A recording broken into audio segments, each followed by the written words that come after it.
If you fall victim to a ransomware attack right now, this very second, are you going to know how to respond? In this video, we're going to go over a really quick ransomware response guide.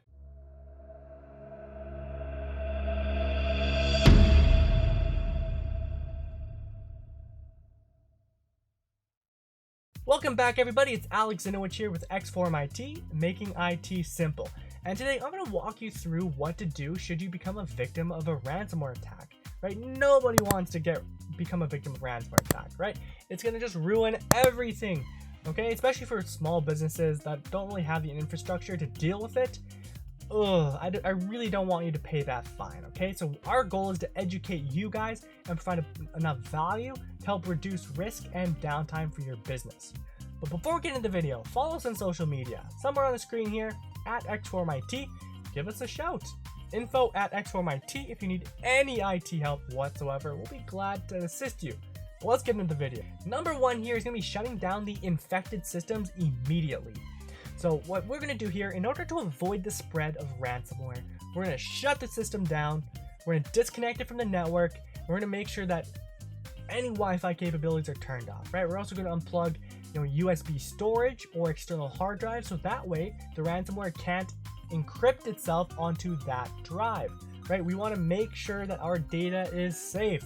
We want to reduce the risk and downtime, okay? So make sure that any infected system is shut off and disconnected from the network. Number two is determining the scope of the attack, okay? So with any malware, viruses, ransomware, there's gonna be different strains. So much like COVID, if you know the variant, you're gonna know how to remove it. But for most people, you won't really be able to easily identify the strain of ransomware, right? You're pretty much gonna say, hey Alex, our screen looks funny and it's asking me for Bitcoin.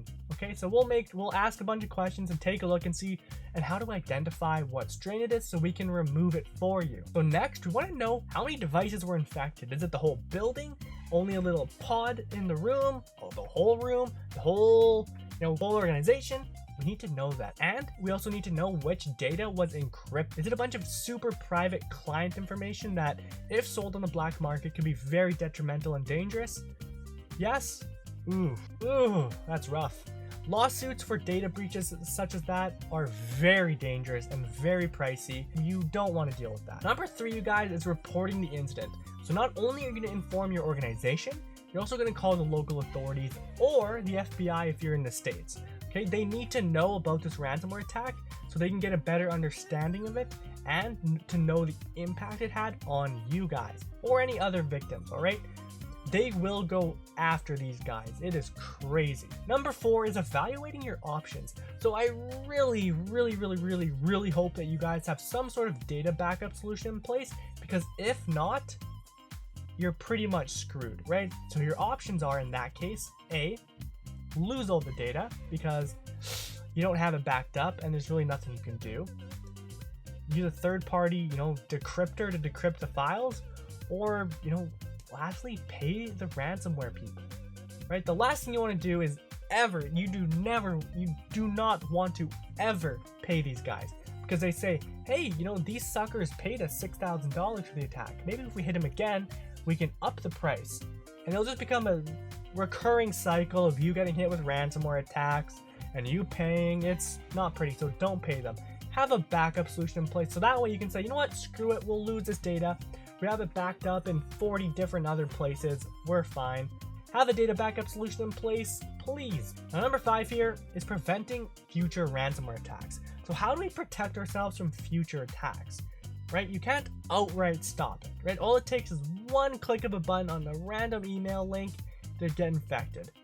So the only real boils down to is education. You have to educate your employees and staff on proper cybersecurity etiquette, right? You don't want Karen to be clicking on every single link in her email. That's not going to be good. The chances of getting a ransomware attack are going to be insanely high because somebody just keeps clicking on links. You don't want to do that, okay? You can also invest in an endpoint security, with a firewall or maybe a third-party service that actually specializes in ransomware protection. And lastly, you want to implement a business continuity plan.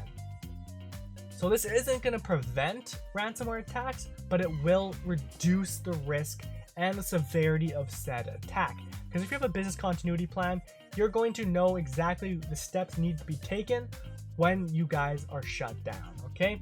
Like how do we get service back up? What do we do? Oh my gosh, you guys will know what to do in the plan. If you need help getting that created, let us know and we'll help you. That's what we're here for. We're here to help you with all of your IT needs, so that way your risk and downtime are reduced. But either way, we're going to conclude the video here, right? It's super simple, you guys. All you need to do is just be better educated on cybersecurity, and the chances of you getting hit with ransomware attacks are going to be very slim, okay? So that's it. I'm Alex Ziniewicz with XForm IT. In the comment section below, let us know if you've ever experienced a ransomware attack and how that went for you. Hope you guys have a good day, and I'll see you in the next video.